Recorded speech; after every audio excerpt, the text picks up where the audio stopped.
ওদালগুৰি জিলাৰ কলাইগাঁৱৰ শিঙিমাৰী চাহ বাগিচাৰ ভোলাবাৰী চাহ বাগানত অসম কেঞ্চাৰ কেয়াৰ ফাউণ্ডেশ্যন বিশ্ব কৰ্কট দিৱস পালন। অসম কেঞ্চাৰ কেয়াৰ ফাউণ্ডেশ্যনৰ পৃষ্ঠপোষকতাত সমগ্ৰ অসমতে আজি বিশ্ব কৰ্কট দিৱস পালন। অসম কেঞ্চাৰ কেয়াৰ ফাউণ্ডেশ্যনৰ পৃষ্ঠপোষকতাত ওদালগুৰি জিলাৰ কলাইগাঁও শিঙিমাৰী চাহ বাগিচাৰ ভোলাবাৰী চাহ বাগানত বিশ্ব কৰ্কট দিৱস পালন কৰে। অসম কেঞ্চাৰ কেয়াৰ ফাউণ্ডেশ্যনৰ ওদালগুৰি জিলা আৰু দৰং কৰ্কট কেন্দ্ৰৰ এটি চিকিৎসক নাৰ্ছ কৰ্মচাৰী এটি দলে কলাইগাঁও শিঙিমাৰী চাহ বাগিচাৰ ভোলাবাৰী চাহ বাগানত কৰ্কট ৰোগ সজাগতামূলক সমদল কাৰ্যসূচী উলিওৱাৰ লগতে কৰ্কট ৰোগ সজাগতা সভা অনুষ্ঠিত কৰে। দৰং কৰ্কট কেন্দ্ৰৰ ৰোগী সমন্বয়ক নিৰঞ্জন শইকীয়াই আঁত ধৰা কাৰ্যসূচীত কলাইগাঁও শিঙিমাৰী চাহ বাগিচাৰ সহকাৰী প্ৰবন্ধক শৰ্মন কান্দই কৰ্কট ৰোগ সজাগতামূলক সমদল আৰু সজাগতা সভাখনি উদ্বোধন কৰে। সজাগতা সভা আৰু কৰ্কট ৰোগ সজাগতামূলক সমদলত অংশগ্ৰহণ কৰি কৰ্কট ৰোগৰ লক্ষণ, সাৱধানতা, সজাগতা আৰু HPV ভেকচিনৰ ওপৰত সবিশেষ বক্তব্য আগবঢ়াই দৰং কৰ্কট কেন্দ্ৰৰ চিকিৎসক doctor Shahidul Islam, Assam cancer care ফাউণ্ডেশ্যনৰ ওদালগুৰি জিলাৰ চিকিৎসক ডাক্তৰ ঋষভ দে, ওদালগুৰি জিলা সমন্বয়ক কয়েলী ঘোষ, দৰং কৰ্কট কেন্দ্ৰৰ জিলা স্বাস্থ্য বিষয়া দীপমণি শৰ্মাই বিশ্ব কৰ্কট দিৱস উপলক্ষে কলাইগাঁও শিঙিমাৰী চাহ বাগিচাৰ ভোলাবাৰী চাহ বাগানত ৰূপায়ণ কৰা কাৰ্যসূচীত অংশগ্ৰহণ কৰে।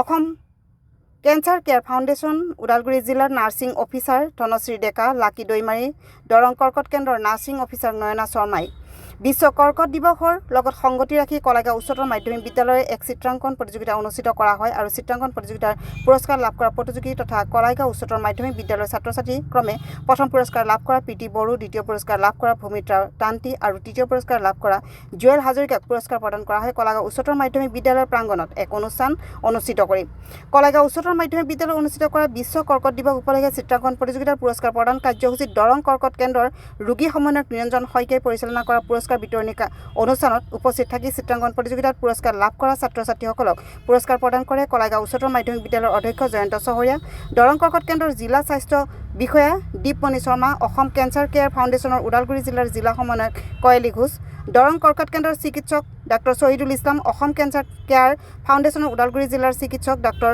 ঋষভ দে, অসম কেঞ্চাৰ কেয়াৰ ফাউণ্ডেশ্যনৰ নাৰ্ছিং অফিচাৰ নয়না শৰ্মা, লাকি দৈমাৰী, ধনশ্ৰী ডেকাৰ লগতে কলাইগাঁও উচ্চতৰ মাধ্যমিক বিদ্যালয়ৰ সহকাৰী শিক্ষক দিলীপ বৰুৱা, শিক্ষক কৰ্মচাৰী, ছাত্ৰ-ছাত্ৰী আৰু কলাইগাঁও শিঙিমাৰী চাহ বাগিচাৰ প্ৰবন্ধক শশাংক কুমাৰ কাশ্যপ। কৰ্কট ৰোগ দিৱস হিচাপে সজাগতা দিৱস হিচাপে পালন কৰা হয়।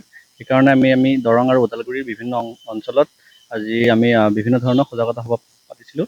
তাৰে আজি কলাইগাঁও অঞ্চলৰ আমি শিঙিমাৰী চাহ বাগিচাৰ এইটো অঞ্চলত আমি এটা সজাগতা সভা আমি চাহ বাগিচাৰ যিসকল কৰ্ম কৰি থকা ব্যক্তি আছে তেওঁলোকৰ মাজত পাতিছিলোঁ আৰু আমি এখন ৰেলী ইয়াতে পাতিছোঁ আফটাৰ আমাৰ এখনি সজাগতা সভা আৰু ইয়াতে তেওঁলোকে বহুতখিনি তেওঁলোকৰ কৰ্মচাৰীসকলে ইয়াতে যোগদান কৰিছে।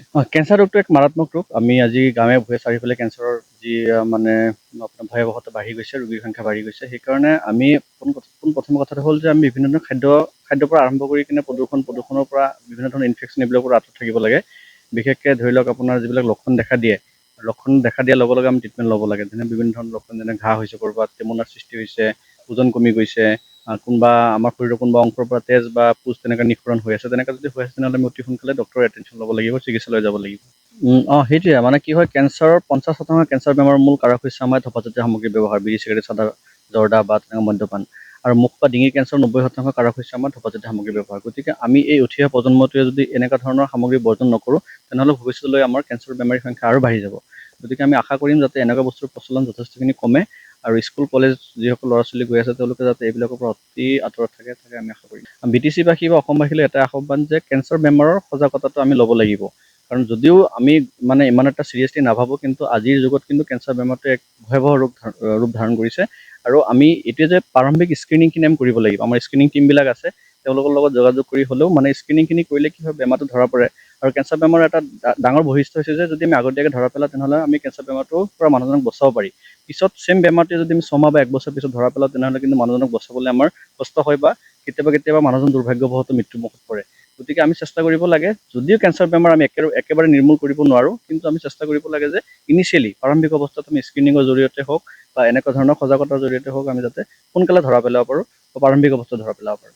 নিশ্চয় যদি কোনোবা কেঞ্চাৰ বেমাৰী আমাৰ দৰং চেণ্টাৰ, যিটো আমাৰ অতি ওচৰত ওদালগুৰি বা দৰঙৰ যিখন দৰং কৰ্কট কেন্দ্ৰ দিয়া হৈছে, তাতে যদি তেওঁলোকে ট্ৰিটমেণ্ট লয়, আয়ুষ্মান ভাৰত কাৰ্ডত গোটেইখিনি মানে আপোনাৰ ফ্ৰী হয়। তাৰ বাহিৰেও যদি কোনোবা মানুহৰ কিবা অসুবিধা থাকে তেনেহ'লে আমাৰ বিভিন্ন ধৰণৰ CSR ফাণ্ড আছে, সেইবিলাকৰেও আমি ট্ৰিটমেণ্ট কৰোঁ। লগতে এটা কথা মই ক'ব বিচাৰিম যে HPV ভেকচিন এটা আহিছে আমাৰ, হিউমেন পেপিলোমা ভাইৰাছ। এইটো এটা ভাইৰাছ যিটোৱে নেকি মানুহৰ চাৰ্ভাইকেল কেঞ্চাৰ, জৰায়ুৰ মুখৰ কেঞ্চাৰ কৰে। যে এই ভেকচিনটো একচুৱেলি আমি স্কুল গোয়িং ছোৱালীৰ কাৰণে বিশেষকৈ আমি এতিয়া আৰম্ভ কৰি আছোঁ। আৰু তাৰ উপৰি যদি কোনোবা মহিলা ল'ব খোজে, প্ৰাপ্তবয়স্ক বা আপোনাৰ 30 years 25 years তেনেকুৱা মহিলা যদি ল'ব খোজে, তেনেহ'লে কিন্তু আমাৰ হস্পিটেল ল'ব পাৰিব। আৰু এইটো ভেকচিন এটা মানে ডাঙৰ কথা হৈছে যে এনেকুৱা ভেকচিন যদি কম বয়সত লোৱা যায় তেনেহ'লে কিন্তু চাৰ্ভাইকেল কেঞ্চাৰটো নহয় পিছলৈ। যিকোনো খবৰ আৰু বিজ্ঞাপনৰ বাবে যোগাযোগ কৰক 7896121996